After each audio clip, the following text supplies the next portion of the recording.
ফাযাক্কির ইন্নামা আনতা মুযাক্কির।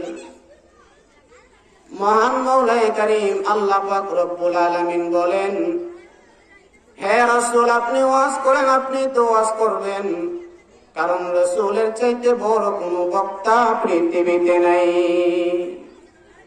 মুসলমান বাবাজিরা, আমার যুবক বন্ধুগণ, পর্দার আড়ালের মা বোনেরা, কথাগুলা দিল দিয়া বুঝবেন, মনোযোগ দিয়া শ্রবণ করার চেষ্টা করেন। আল্লাহ বলেছেন রাসূল আপনি ওয়াজ করেন, আপনি তো ওয়াজ করবেন। আর রাসূল ওয়াজ করেছেন, রাসূলের সেই ওয়াজ গ্রহণ করেছেন তার মেয়ে জামাতা হযরত আলী রাদিয়াল্লাহু তাআলা আনহু। নবীজি একদিন হযরত আলী রাদিয়াল্লাহু তাআলা আনহুকে বলেন, এই আলী, আমি রাসূল তোমাকে কয়েকটা গুরুত্বপূর্ণ ওয়াজ করব, নসিহত করব, তুমি কি শুনবা? হযরত আলী রাদিয়াল্লাহু তাআলা আনহু বলেন, ইয়া রাসূলুল্লাহ, আপনি হলেন বিশ্ব নবী, আপনাকে আল্লাহ তাআলা সৃষ্টি না করলে আসমান জমিন চন্দ্র সূর্য লৌহ কলম কিছুই সৃষ্টি করতো না। আর আপনি আমাকে ওয়াজ করবেন, আমি আপনার ওয়াজ শুনবো না, এমনটা হতেই পারে না। আপনি আমাকে কি ওয়াজ করতে চান নির্দ্বিধায় করতে পারেন। নবী বলেন, হে আলী, তাহলে শোনো, তোমার প্রতি আমার 1 নম্বর ওয়াজ হলো, আজকে থেকে তুমি প্রত্যেক রাত্রে ঘুমাইবার পূর্বে মাত্র 4000 দিনার আল্লাহর রাস্তায় সদকা করে ঘুমাইবা। হযরত আলী বলেন, ইয়া রাসূলুল্লাহ, আপনার ওয়াজ তো আমার বুঝে আসে নাই, কারণ আমি প্রতি রাত্রে কিভাবে 4000 দিনার আল্লাহর রাস্তায় সদকা করে ঘুমাইবো? কারণ আমার ঘরের ভেতরে একদিন চুলায় আগুন জ্বললে আরেক দিন আগুনই জ্বলে না। আমি এক বেলা খাইতে পারলে আরেক বেলা খাইতেই পারি না। ইয়া রাসূলুল্লাহ, আমি কিভাবে প্রতি রাত্রে 4000 দিনার আল্লাহর রাস্তায় সদকা করে ঘুমাবো? নবী বলেন, হে আলী, তাহলে শোনো, আজকে থেকে তুমি প্রত্যেক রাত্রে ঘুমাইবার পূর্বে মাত্র 4 বার সূরা আল ফাতিহা পড়ে ঘুমাইবা। যদি আমলটা করে ঘুমাইতে পারো, তাহলে 4000 দিনার আল্লাহর রাস্তায় সদকা করে ঘুমাইলে যে রকম সওয়াব হয়, সমপরিমাণ সওয়াব আল্লাহ দান করে দিবে। সুবহানাল্লাহ। হে আলী, তোমার প্রতি আমার 2 নম্বর ওয়াজ হলো, আজকে থেকে তুমি প্রত্যেক রাত্রে ঘুমাইবার পূর্বে মাত্র 30 পারা কুরআনুল কারীমের খতম করে ঘুমাইবা। হযরত আলী রাদিয়াল্লাহু তাআলা আনহু বলেন, ইয়া রাসূলুল্লাহ, আমি কিভাবে 30 পারা কুরআনুল কারীম কমপ্লিট খতম করে ঘুমাইবো? কারণ আমি যদি এশারের নামাজের পরে কুরআনুল কারীমের তিলাওয়াত শুরু করে দেই, ফজরের আযান দেবে, আমার কুরআনুল কারীমের তিলাওয়াত শেষ হতে পারে, নাও হতে পারে। আমি কোন সময় কুরআনুল কারীমের খতম করব আর কোন সময় ঘুমাবো?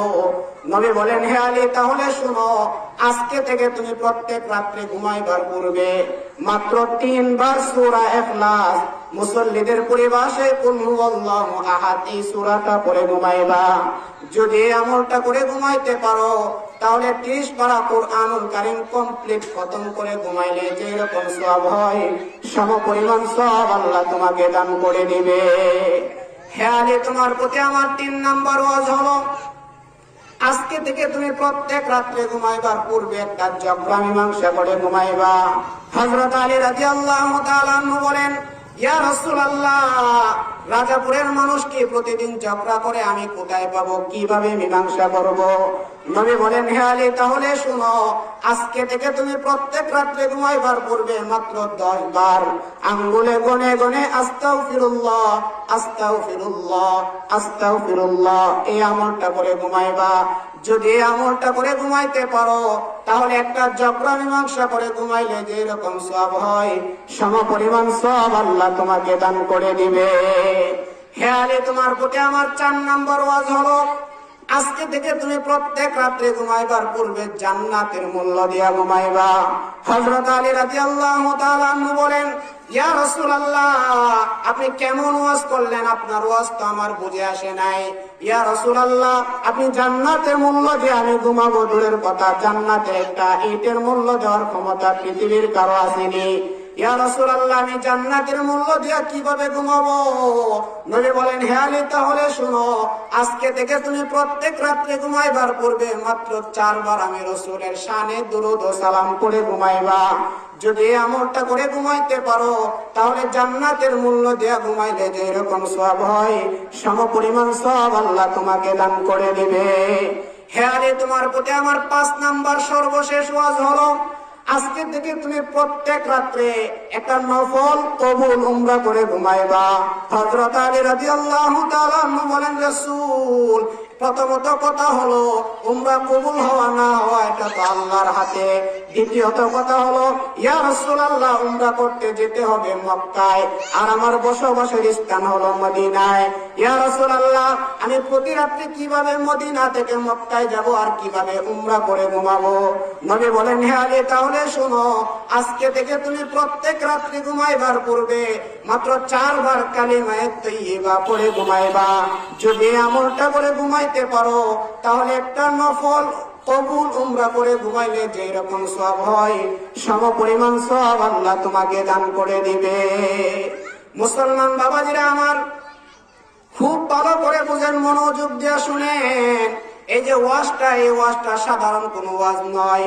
যে ওয়াজ কি করেছেন বিশ্ব নবী জনাবে মুহাম্মদুর রাসূলুল্লাহ সাল্লাল্লাহু আলাইহি ওয়াসাল্লাম, ওয়াজটি গ্রহণ করেছেন তার মেয়ে জামাতা হযরত আলী রাদিয়াল্লাহু তাআলা আনহু।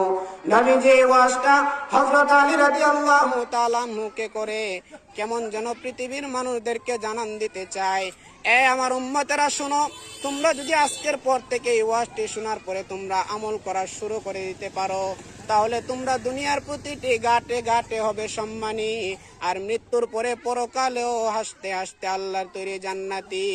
ওয়াল্লাইলু মেহে জুলফে মুহাম্মদ কা তারান্নুম, ওয়াশ-শামসু মে রুখসারায়ে আহমদ কা তারান্নুম, ওয়াশ-শামসু মে রুখসারায়ে আহমদ কা তারান্নুম, والفجر में है सुबह रसालत की बशारत, والفجر में है सुबह रसालत की बशारत, والعصر में है दौर नबूवत की बशारत, والعصر में है दौर नबूवत की बशारत, हर फूल में है रूए मदीना का तबस्सुम, हर फूल में है रूए मदीना का तबस्सुम, शाखों की लचक में कद आका का तकल्लुम, शाखों की लचक में कद आका का तकल्लुम। यासीन से मौला ने कभी उसको पुकारा, यासीन से मौला ने कभी उसको पुकारा, हामीम कभी और कभी तौसील इशारा, हामीम कभी और कभी तौसील इशारा। আল্লাহু আকবার। এই জন্য বাবাজিরা বলতেছিলাম, ওয়াজ তো মূল বিষয় না, মূল বিষয় হলো আমল করা। এই জন্য রাসূল করিম সাল্লাল্লাহু আলাইহি ওয়াসাল্লাম বলেন, আখলিস দীনাকা ইয়াকফিকাল আমালুল কলিল, অল্প আমল ইখলাসের সাথে অনবরত করতে থাকো, ওই অল্প আমল নাজাতের জন্য যথেষ্ট হয়ে যাবে।